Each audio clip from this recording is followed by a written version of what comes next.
For 3 years, my husband had insisted he suffered from a secret condition, incapable of intimacy due to a supposed condition. Believing him every day, I'd prepared elaborate health tonics for him, hoping he would recover soon. But one day, by chance, I walked in on him passionately caressing his secretary, Chloe, beneath him. "Chloe, you're absolutely captivating in your uniform, especially when you wear it like that." Chloe, her eyes flushed from his teasing, cautiously spoke. "Marcus, not using protection again? What if I get pregnant?" Marcus, his hand still moving, replied dismissively. "If you get pregnant, we'll have the baby. Then I'll just come up with some excuse, bring the baby home, and have Grace raise it. She loves me so much, there's no way she'd ever divorce me." Watching self-assured demeanor, I immediately booked a live-streamed divorce announcement for myself. Before we continue, please subscribe to this channel and tell us where you're listening from in the comments. The insulated food container in my hand crashed to the floor with a loud bang. I stood frozen, the scalding broth blistering my calf. Yet, I seemed to feel no pain, my eyes hollowly fixed on Marcus and Chloe, passionately intertwined in the office. Lost in their embrace, they seemed oblivious to the world around them. Barely believing my eyes, I rubbed them, trying to clear my head. Just then, the sound of the insulated food container hitting the floor startled Marcus in the office. He sharply looked towards the door, and I, bracing against the pain, quickly ducked aside. Marcus's mood was broken. He spoke impatiently, even as he continued his actions. "What time is it? Is it already time for that damn Grace to bring the soup?" Chloe grumbled twice in dissatisfaction at Marcus's sudden increase in intensity. "Marcus, aren't you afraid Grace will find out you've been faking your condition and cheating on her? After all, for 3 years, day in and day out, she's been bringing you homemade health tonics." Chloe's hands didn't stop, and her voice held a hint of a grieved cry, making him want to devour her. Marcus's gaze swept around carelessly, but he didn't spot me. He then completely succumbed to Chloe's enticing charms.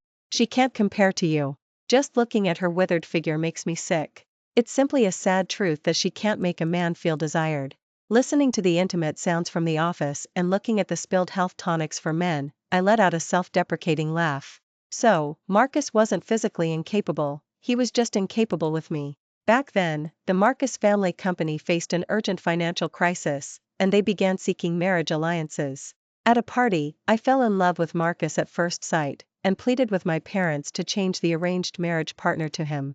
Even though on our wedding night, he claimed he was incapable of intimacy, yet I was willing to believe him, using my connections to find him tonics to improve his health. I never imagined that it was all just a hoax. In this marriage, I was like a delusional fool, imagining affection where there was none. Over the past few years, to avoid putting too much pressure on Marcus, I took all the blame from my family's pressure to start a family onto myself. The pungent scent of those fertility herbs, bitter enough to numb my tongue, still seemed to linger. I looked up at the ceiling, trying hard to hold back my tears. Just then, the insulated food container on the floor suddenly exploded with a bang. Before I could react, the part of my calf that had been scalded was now cut open by the exploding container. A sharp pain instantly shot through my entire body, and I couldn't help but gasp. "Hiss. Ah." The loud explosion once again interrupted Marcus and Chloe's good time in the office. Their faces were still contorted with frustrated anger, their eyes glaring straight at me. With just one look, Marcus's lust instantly vanished from his eyes, replaced by fear. I didn't meet Marcus's gaze directly, instead, I just looked down at the wound on my calf. The next second, before I could react, Marcus was already in front of me. "Honey, what's wrong? What happened?" I looked up at Marcus, who wore a frantic expression, my gaze casually sweeping over his neck. I noticed 2 prominent hickeys there, clear evidence of how wild he and Chloe had just been. Seeing that I didn't answer but kept staring at his neck, Marcus grew uneasy. He nervously touched the spot with the hickeys and began to explain. "Honey, please don't misunderstand. I saw an acupuncturist a couple of days ago, who said this was to improve circulation and energy." Just then, Chloe emerged, her clothes still disheveled. She casually draped her arm over Marcus's shoulder, joking. "Marcus, has your wife brought you another health tonic? She's really put in so much effort, day in and day out for 3 years. I just wonder, are things still working out for you two in that department?" I knew Chloe was trying to provoke me, to assert her place in Marcus's heart. "Pfft! Chloe, you seem quite knowledgeable about such matters." My voice wasn't loud, but it carried perfectly throughout the entire office. Marcus instantly shot a nervous glance at me, then pretended to scold Chloe angrily. "Shut up, do you have a right to speak here?" "Honey, don't be angry. Chloe doesn't know about our situation. She was just speaking innocently." The pain in my calf made me frown as I spoke. "Oh really? Well, Chloe's words are truly vicious then." My words instantly choked Marcus. He seemed not to expect me to talk back so directly, but I couldn't be bothered with him anymore. I just limped over to Chloe. Gently, I straightened her disheveled collar and the bra strap she hadn't managed to fasten. "Chloe, what's going on with you? You should still maintain a professional image at the company." My voice was flat, betraying no emotion. Marcus and Chloe's faces both froze at the A moment. Marcus tried to speak again to explain, but then he saw the wound on my leg. He instantly tensed up. Before I could even react, Marcus had already smoothly dropped to his knees in front of me. "Honey, what happened to your calf?" Too, looking at Marcus, kneeling anxiously before me, I felt a whirlwind of emotions. If I hadn't just witnessed it firsthand, I wouldn't have believed someone could act so well. He could win an Oscar. It was as if he wasn't the man who had just been intimate with another woman in there. "It's nothing," the insulated food container just exploded. "It's a shame the soup can't be drunk now." My voice was filled with regret, as if I was speaking about the soup, and also about this sham of a marriage. Unfortunately, Marcus didn't catch my underlying meaning and continued his performance of deep affection. "Honey, I'm so sorry, it's all my fault for making you go through the trouble of bringing me medicine every day. I deserve to die." As soon as he finished speaking, Marcus slapped himself several times, and within moments, palm prints appeared on his cheeks. The wound on my leg was still bleeding steadily, making me feel even more wretched. I didn't say anything to stop Marcus's self-inflicted punishment. I just spoke to him indifferently. "Really?" Hearing my words, devoid of suspicion, Marcus immediately breathed a sigh of relief. "Honey, you've gone through so much trouble. How about we stop preparing your special broth from now on?" This time I said nothing more, just a simple statement. "Okay, fine. No more broth, ever." Marcus seemed surprised I agreed so readily, a flicker of disappointment and shock crossing his face. I couldn't be bothered with him anymore. Suppressing the pain, I knelt to start cleaning up the mess from the explosion. Just as my hand reached for the soup container, Marcus snatched it up before me. "Honey, I love your special broth the most." With that, before I could react, Marcus drank all the broth in one gulp. After drinking the soup, Marcus revealed an adorable, expectant look, as if waiting for praise. Looking at Marcus like that, I felt as if everything had returned to how it once was, making me almost fall back into it. I was just about to reach out and touch Marcus's head when Chloe's urgent voice cut in. "Marcus, it's time for our meeting." As she spoke, she swayed her hips and feigned a stumble, falling into Marcus's arms. The moment Marcus's body touched Chloe's, his breathing became rapid. I heard Chloe whisper seductively in his ear. "Marcus, I have several new projects waiting to be developed here." Marcus's body instantly tensed, and he clenched his fists, trying to control his desire. An insistent voice within me was screaming, making me unable to stay silent. I didn't understand what was happening to me, but at that moment, I had only one thought: I couldn't let Chloe win. "Honey, my leg hurts so much. Can you take me to get it bandaged?" My pained voice instantly sobered Marcus, who had been consumed by desire. He shoved Chloe away and rushed towards me. "Honey, I'll carry you inside and apply the medicine now." With that, he carried me in his arms. Out of the corner of my eye, I looked at the resentful Chloe and gave her a smile. "Excuse me, Chloe, but Marcus said he needs to take me to get bandaged first." Chloe dug her nails into her flesh and spoke with a strained, insincere smile. "Of course, it's only right, his wife, after all, you were hurt because of Marcus." I detected the mockery in her tone, but I chose to ignore it. I simply buried my head in Marcus's chest, quietly feeling his heartbeat. Once a bond forms between people, it's not so easy to break. 3. After left me alone on the resting couch in the office, he frantically rushed off to find antiseptic and bandages. I sat there numbly, gazing at the office with its sleek, all-black decor. Driven by an inexplicable curiosity, I inexplicably walked over to Marcus's workstation. The first thing I saw was used contraception left on the chair. The intimate moments I had just witnessed flashed uncontrollably in my mind. A wave of nausea washed over me, making me want to vomit. I quickly moved the mouse, trying to open Marcus's computer. Seeing the password prompt, I didn't hesitate to type in Chloe's birthday. Before I could react, the computer program automatically opened to a system interface. The next second, I couldn't control myself anymore and retched, vomiting loudly. The system interface was entirely filled with explicit video recordings of Marcus and Chloe. They were like two people intoxicated by passion. The company, in the park, on the subway, everywhere there were their intimate, intertwined figures. Suppressing my disgust, I scrolled the mouse and saw that the earliest video footage was filmed on Marcus and my wedding night. And the location of the filming was in our apartment. But I distinctly remembered Chloe being hired by the company only a year ago after her interview. However, all the current evidence suggested that she and Marcus had known each other for a long time. I quickly copied the videos and sent them to my email. Then I deleted all browsing history from the computer. After completing all this, I called my divorce attorney. Please book me a slot for a live-stream divorce announcement. Let's set it for the beginning of next month. After speaking, I hung up the phone and looked down at the wound on my calf, realizing the bleeding had stopped. Only a faint pain lingered. 2 hours had passed since Marcus left to find medicine, but still hadn't returned, and Chloe was nowhere to be found either. Feeling a bit bored, I wandered around the office, looking at a wall entirely covered with antique ceramics. I couldn't resist reaching out to touch one, and in that instant, the wall began to rotate. Within moments, it revealed another luxurious lounge. And, who had been gone so long searching for medicine, was now in the jacuzzi with Chloe. Chloe, straddling Marcus, spoke nonchalantly. Marcus, you're really different after drinking that health tonic. Marcus's eyes were closed, he didn't speak, simply enjoying Chloe's ministrations. I stood outside, stunned, for a moment unable to discern if the wound or my heart ached more. The jacuzzi was shrouded in steam, obscuring Marcus's expression. In just a second, my eyes met Marcus's panicked gaze. #chapter #4. I didn't wait for Marcus to find the medicine.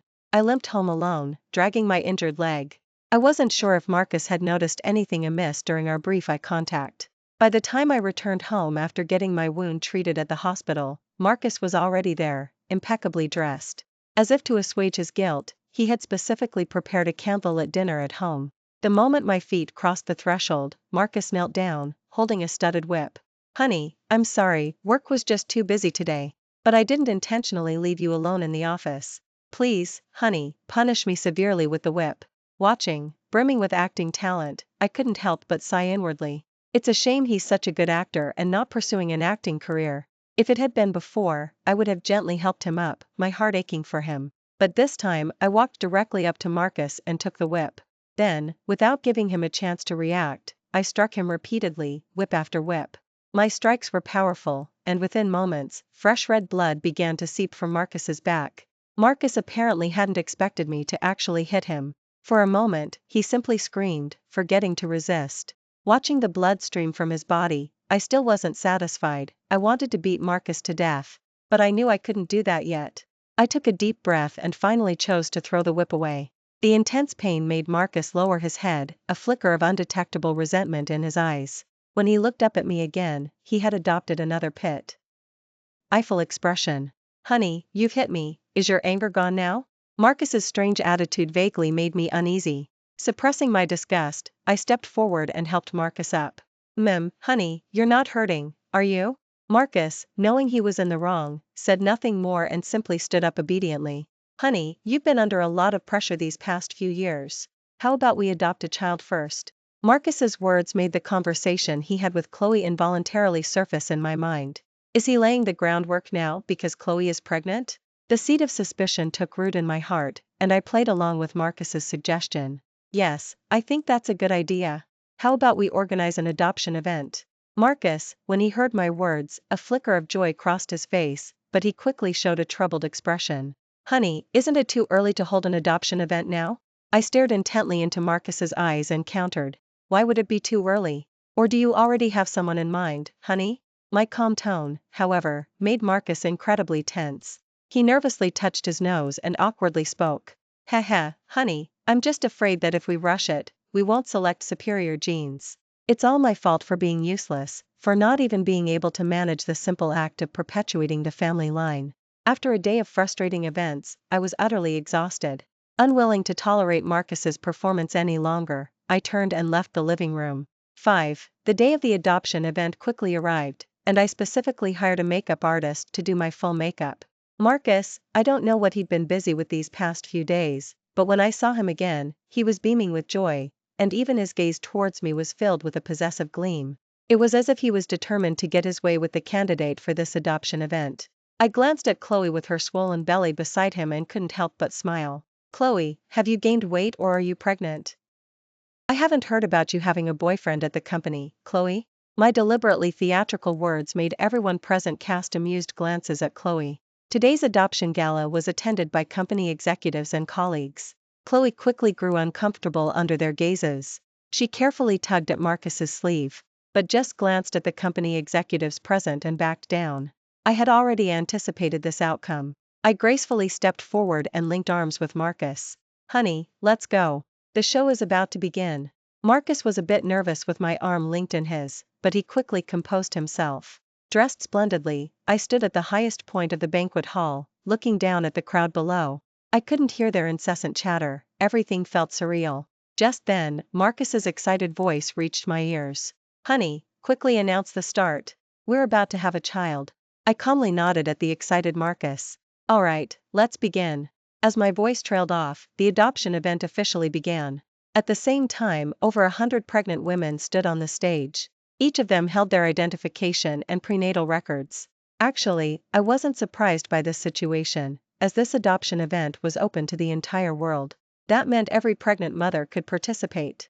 And as the heiress of the Grace family, the adoption conditions I offered would naturally be generous.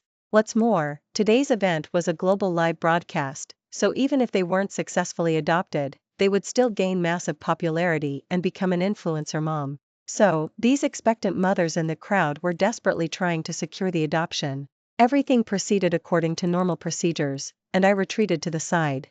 I left every possible opportunity for manipulation to Marcus. And indeed, he didn't disappoint. After eliminating most of the candidates from the list, Marcus, full of confidence, finally called out Chloe's name. I showed no dissatisfaction whatsoever. Instead, Chloe was the first to look at me provocatively. I waved my hand indifferently, signaling Marcus to hurry up. Marcus immediately seemed afraid of further complications and quickly broadcast Chloe's personal information on the large screen. 6. Just then, the large screen on stage abruptly switched from Chloe's self-introduction. It became an explicit video, and the audience was already shocked by the explicit footage. Ironically, Chloe, oblivious, continued to exaggerate her virtues on stage as if nothing were wrong. Watching the explicit footage, I couldn't help but clap my hands. The next second, sounds emerged from the screen.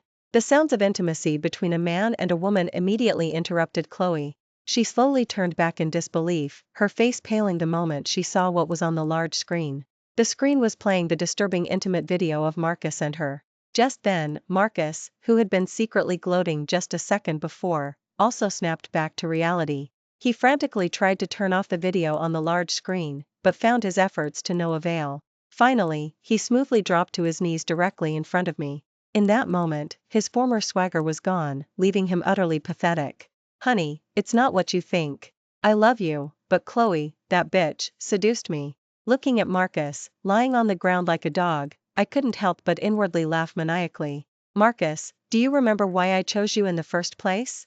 My single sentence made Marcus completely forget how to react. He stared blankly at me, seemingly searching for a hint of softness in my expression. But facing this pathetic game, I had long lost any desire to continue playing along with him. I took a deep breath, donning a dignified smile. Slowly, I walked to the center of the stage, once again becoming the focal point of everyone's attention. Good afternoon, everyone. As you can all see, Marcus's and my marriage will come to an end today. As for why, I believe you've all witnessed it. So, let's all wish him and Miss a long and happy future together. No sooner had I finished speaking than the audience erupted in thunderous applause. I looked at everything below the stage with satisfaction. This is simply how the world is. Self-interest is paramount, there are no permanent friends, only permanent interests. After making all the announcements, I handed the divorce papers to Marcus. Sign it. At this moment, Marcus looked utterly deflated, his face completely drained of color. He didn't reach for the divorce papers, instead remaining on his knees, frantically begged me. Grace, I really didn't mean to cheat. I just couldn't resist for a moment. If you just forgive me this once, I promise I'll never do it again. And didn't you want your own child? If you forgive me this once, we can start trying for a baby tonight. As he spoke, Marcus's emotions suddenly flared up. He seemed certain I would forgive him. I was utterly astonished by his confident expression and bizarre statements. I've seen confident people, but never this confident. Looking at Marcus, still lost in his delusional fantasy, I didn't hesitate to kick him. Marcus, you worthless pig. And you're still dreaming these fantasies? Now take your little mistress and get out of here. Marcus, caught off guard, was instantly kicked off the stage by me. His forehead hit the corner of a table squarely, and blood immediately began to flow. This immediately made Chloe, who was standing nearby, incredibly distressed. She walked over to Marcus with her swollen belly. Marcus, are you okay? It's just a divorce, isn't it? At worst, I'll support you from now on. Marcus's already dimmed expression regained its confidence when he heard Chloe was willing to support him. This time, he didn't hesitate. He picked up the divorce papers himself and signed his name. Grace, you're kicking me out today, but if you regret it later and want to remarry, you'll only be able to become your mistress.